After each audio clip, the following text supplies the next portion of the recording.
مساء الخير او صباح الخير على حسب الوقت اللي بتشوف الفيديو.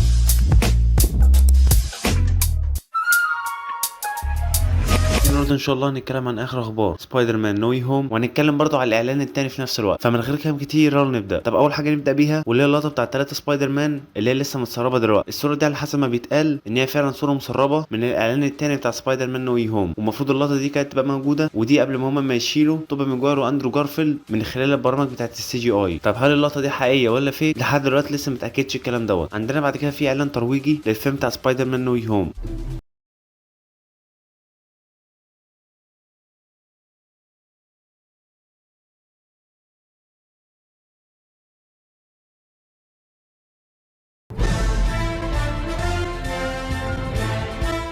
ظهر في سبايدر مان وهو ماشي في الشارع عادي او في صحراء بمعنى اصح، وبيضرب راس كده عامله زي راس فزاع زي ما احنا بنسميها هنا في مصر، ودي تقريبا بتبقى حاجه عامله زي ميستيريو. ليك الحكم ان انت تقدر تقول ده ممكن يكون ريفرنس على ميستيريو كشكل يعني وكده، او ممكن تقول ان هو ده فزاع كده بشكل عام. الخبر بعد كده بيخص الشركه بتاعت سوني. طب دلوقتي شركه سوني بيشاع ان هي عايزه تعمل فيلم لسبايدر مان مايلز موراليس، بس يكون فيلم لايف اكشن مش انيميشن، وبيتناقشوا دلوقتي في الفيلم دوت ان هو يعني هيبقى موجود في انهي عالم من العوالم الكتيره اللي عندهم، زي عالم بتاع فينوم وموربيوس والكلام ده كله، لان فعلا العوالم عندهم زادت. وبرضه بيتقال ان هو الكترو في الفيلم بتاع سبايدر مان نو هوم هيقول لتوم هولاند ان هو نفسه في عالم يكون فيه سبايدر مان اسود، وده تلميح فعلا على مايلز موراليس. عندنا بعد كده المشهد بتاع انت ماي لما هي كانت ماسكه المصل بتاع شركه اوسكور في ايديها، وكانت قاعده بتجري في المنظمه اللي هي دلوقتي اتقال عليها ان فعلا كانت المنظمه بتاعت فيست. ده كلام على حسب ما بيتقال دلوقتي انه فعلا تم تاكيده وان دي فعلا المنظمه بتاعت فيست. طب الكلام اللي بيتقال دلوقتي ان هي المفروض هتاخد المصل بتاع شركه اوسكور وهتديه لسبايدر مان توم هولاند، وهو المفروض هياخده هيديه لحد من صحابه عشان يحوله لحاجه عامله زي جرين جوبلin عشان يقدر ان هو يهزم جرين جوبلin نفسه، لان احنا كلنا عارفين ان هو جرين جوبلin ما بيهموش اي حد وفعلا ممكن يقتل اي حد. وده اللي احنا شفناه في سبايدر مان 1 بتاع توبي ماجواير لما هو راح عشان يقتل عمته، ولما هو ماسك برضه ام جي ورماها هي والاطفال من فوق الجسر اللي كان موجود. وعلى حسب برضه ما اتقال ان هو جرين جوبلin برضه هيبقى في الفيلم بتاع سبايدر مان نو هوم هو الفيلن الرئيسي، يعني بمعنى صح هو اللي هيكون داير العمليه دي كلها، وهو هيكون قلب الفيلنز او هو القائد بتاعهم. وده طبعا زي ما انا ما قلت لكم قبل كده بسبب ان هو جرين جوبلin يعتبر من اكتر اشرار سبايدر مان شرا وذكاء برضه في نفس الوقت. المهم في اللي اتقال دلوقتي ان هو نيد ممكن هو يتحول للهوب جوبلin، وساعتها ممكن يقلب على جرين جوبلin ويبقى واقف في الصف بتاع سبايدر مان توم هولاند. ده كلام لسه متقال دلوقتي ما نعرفش هو حقيقي ولا لا، بس على حسب اللي احنا شفناه في الاعلان وعلى حسب المصل ممكن فعلا الكلام ده يكون حقيقي. وممكن برضه في نفس الوقت ان هم يخلوا واحد تاني يبقى هو مثلا عامل زي جرين جوبلin ويكون هو دوت نفس الشخص اللي ظهر في الاعلان الرسمي بالبدله الجديده، بس انا ما اعتقدش الصراحه الكلام دوت. واللي خلاني انا اقول السطر دوت اللي انا اساسا غير مقتنع بيه هو انه في ناس كتير قوي قاعده بتقول انه ده يعتبر مش جرين جوبلin اللي هو ويليام ديفو، وده يعتبر واحد تاني، وده ممكن يكون هو ابنه هاري اللي ظهر في الثلاثيه بتاع سبايدر مان توبي ماجواير. وفي ناس قالت انه ده هاري اوسبورن بتاع ذا اميزنج سبايدر مان 2، والناس اساسا مش مقتنعه انه ده ويليام ديفو. فحبيت برضو ان انا اقول السطر دوت، وزي ما قلت انا غير مقتنع بيه ومش داخل دماغي، بس حبيت برضو ان انا اقوله عشان ما فيش حد يزعل. وبالمناسبه برضو حابب ان انا اقول الكلمتين دول ممكن يكونوا صح. بالنسبه للمكان اللي احنا شفنا فيه انت ماي اللي هو زي ما انا لسه قايل من شويه ان هو اتقال دلوقتي ان هو المنظمه بتاعت فيست، فلو فعلا هو المكان دوت هو نفس المنظمه وانت ماي موجوده فيه وهنشوف القنبله بتاعت جرين جوبلin والكلام ده كله، فالمفروض البدله اللي هتبقى موجوده هي البدله بلاك اند جولد سوت مش البدله الانتجريتد سوت. وفي ناس دلوقتي ممكن تقول ان دي البدله المحدثه وده اللي احنا شفناه في الاعلان والكلام ده كله. فالرد اللي انا هقوله لكم هو نفس الرد اللي انا قلته في الفيديو اللي فات، واللي هو انه الاعلانات بتاع سبايدر مان غير الفيلم نفسه او الاعلانات يعني بتاعت شركه مارفل بشكل عام. دلوقتي انا هرد على الناس اللي كانت قاعده بتعمل لي كومنتات على الفيديوهات اللي فاتت وقاعده بتقول لي ان وهابي هو اللي هيموت مش انت ماي، بس الناس كانت قاعده بتقول لي كده والناس مش بتشرح اصلا، يعني اللي هو كده بالبركه. فانا دلوقتي هقول لكم كلام على حسب اللي انا شفته في الاعلان الاول والاعلان الثاني، مش كلام على حسب اعلان واحد بس. طب دلوقتي هنتكلم على الاعلان الرسمي اللي هو الاعلان الثاني. بالنسبه للاعلان دوت احنا لقينا القنبله بتاعت جرين جوبلin بتنفجر جوه المبنى اللي هو موجود فيه سبايدر مان توم هولاند، وهو اساسا بيتر باركر ساعتها مش بيقدر ان هو يمسكها، يعني بمعنى صح القنبله فعلا بتنفجر. وزي ما قلت هي انفجرت جوه المبنى. في المشهد اللي بعديه على طول بنلاقيها ان هي انفجرت بره المبنى. ازاي الكلام ده حصل انا مش عارف، ولو انت فعلا انت مش شايف او هتقول مثلا ده ممكن يكون نفس المشهد هقول لك تمام ماشي، لو هو نفس المشهد ليه سبايدر مان متشال في اللقطه دي؟ فكلام منطقي لحد دلوقتي. ومن السطرين اللي انا لسه قايلهم دلوقتي ان احنا كده نستنتج ان هو في قنبلتين، واحده هتنفجر جوه المبنى وواحده هتنفجر بره المبنى، واظن ان احنا لحد كده تمام. بالله بقى في المشهد اللي بعديه وفي نفس المشهد اللي بالله فيه انفجار دوت بالله ان هو في عربيه بتنفجر، والعربيه دي اساسا مش بنلاقيها في المشهد اللي بعديه اللي هو برده بالله فيه ان هو في حاجه بتقع من السقف اللي هو بتاع المبنى من بره. يعني زي ما احنا بنقول كده في حاجات بتتضاف في حاجات بتتشال واحنا مش عارفين العربيه دي جت امتى ولا اتشالت امتى. وبرده في نفس الاعلان دوت لما جرين جوبلin بيجي عشان يتكلم وبيقول الجمله بتاعته بتاعت انت قاعد بالكاف عشان تاخد كل حاجه، وفي نفس الوقت العالم عاوزك ان انت تختار. الحوار. لما هو بيقول الجمله بتاعته دي بنلاقي ان هو في مشهد لهابي وهو موجود في العربيه دي، ممكن تكون تلميحه فعلا. هتقول لي ايه الجامد في اللي انت قلته؟ هقول لك نفس الكلام دوت اتقال في الاعلان الاول بس من دكتور سترينج ساعتها. هتقول لي امتى حصل الكلام ده؟ هقول لك برضه لما دكتور سترينج كان قاعد بيكلم بيتر باركر، كل ما انت هتبقى قاعد بتعملها كل ما الخطر هيبقى قاعد بيزيد. بنلاقي برضه مشهد لهابي في نفس اللقطه دي وفي نفس الكلمتين دول. وغير كده ممكن نقول حاجه كده تحنيكه ممكن ان انت تلاحظها، ممكن تطلع صح او غلط، ممكن تسميها هبده كمان لو انت عايز، بس هنقولها برضه على العموم. العربيه بتاعت هابي اللي هو كان راكبها كانت عربيه سودا، والعربيه اللي كانت واقفه قدام المبنى بره اللي هي انفجرت اصلا هي فعلا عربيه سودا. ولما الشرطه دخلت المبنى هابي كان قاعد برضه في نفس العربيه السودا والقنبله برضه انفجرت بره، فممكن تكون الشرطه دخلت من هنا، جرين جوبلين رمى قنبله جوه فجرهم، وهابي برضه اترمت عليه قنبله من بره وانفجر هو كمان بالعربيه بتاعته. تحنيكه صغيره كده ممكن تطلع صح او غلط، ده بالنسبه للناس اللي هي عايزه تقفل على الحوار ده خالص لحد لما يجي كلام رسمي او تسريب او اي حاجه من الحاجات دي. والكلام اللي انا لسه قايله دلوقتي هيودينا للصوره اللي بعد كده اللي هي بيتقال عليها انها صوره مسربه. الصوره دي على حسب ما بيتقال ان هي متسربه لموت هابي من الفيلم بتاع سبايدر مان نو هوم، وهو فعلا واقع على الارض وفي رجليه جنبه بتاعت سبايدر مان. ممكن الصوره دي تكون صح وممكن الصوره دي تطلع ان هي فيك.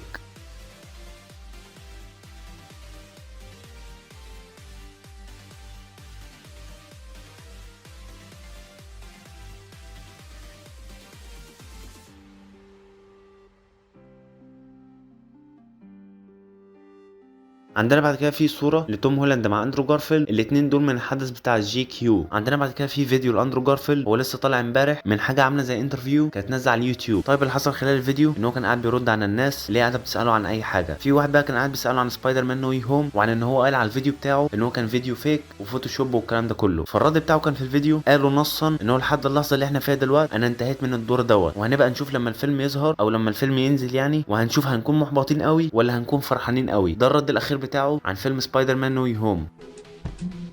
God damn it, Jimmy. Why didn't you ask him about the video instead of the photo? I'd love to see what he'd come up with to dodge that. This is about this Spider-Man Photoshop thing that we talked about on Jimmy Fallon. Listen, at this point, people just I'm done. Like, we'll all find out when the movie comes out, and we'll either be very disappointed, or we'll be very happy, or like someone will say I told you so, and another person will say but I told you so. We'll all find out. I'm sorry in advance.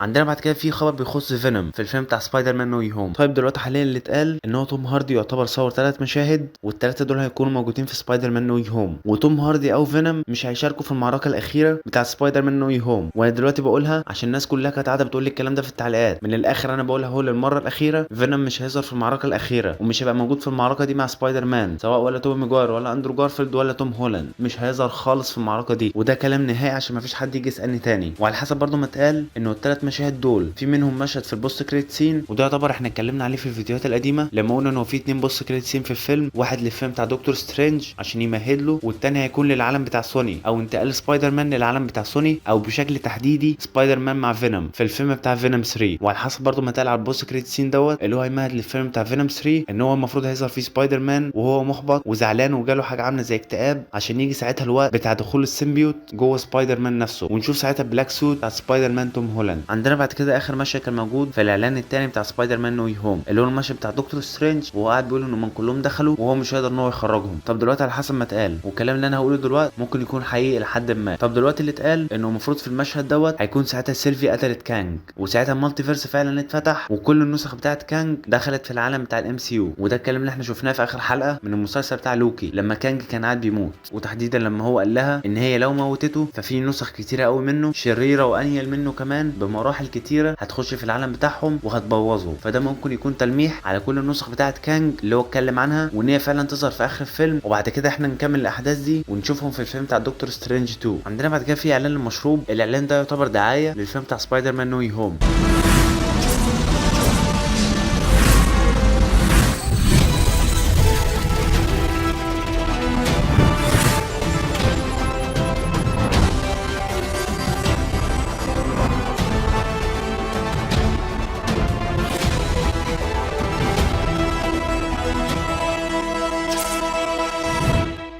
ظهر في خلال الاعلان دوت خلفيتين يعتبر احنا كلنا عارفينهم، واول خلفيه ظهرت كانت هي عامله زي بتاع ذا اميزنج سبايدر مان 1 في اخر مشهد كان موجود في الفيلم بتاع سبايدر مان وهو بيطلع الحبل الاخير قبل ما الفيلم ما يقفل. والصوره الثانيه تعتبر تلميح جامد على سبايدر مان توبي ماجواير، واظن انتوا عارفين الصوره دي واتكلمنا عنها ان هي ظهرت برده في الفيلم بتاع موربيوس، وبتاكد ان توبي ماجواير يعتبر هو فعلا قاتل في الفيلم بتاع موربيوس، وهنبقى نشوف الكلام ده في الفيلم وشرحنا الكلام ده ساعتها بالتفصيل. وهنا برده بيعيدوا نفس الكلام وبياكدوا على وجود توبي ماجواير بطريقه غير مباشره. طب يا جماعه في ابديت بخصوص الممثل مايكل كيتن اللي هو كان عامل الدور بتاع فولتشر في سبايدر مان هوم كومينج واللي هيظهر برده في الفيلم بتاع موربيوس. طب دلوقتي مايكل كيتن قال ان هو يرجع بالشخصيه بتاعت فولتشر مره تانية في فيلم تاني، وزي ما هو ما قال فيلم مستقبلي في عالم الام سي يو، ويبدا التصوير بتاعه من اول بكره اللي هو كان يوم 19 نوفمبر. بس كده يكون فيديو النهارده خلص. لو عجبك الفيديو حط لايك على الفيديو واشترك في القناه لو انت لسه مشتركتش، وبيس.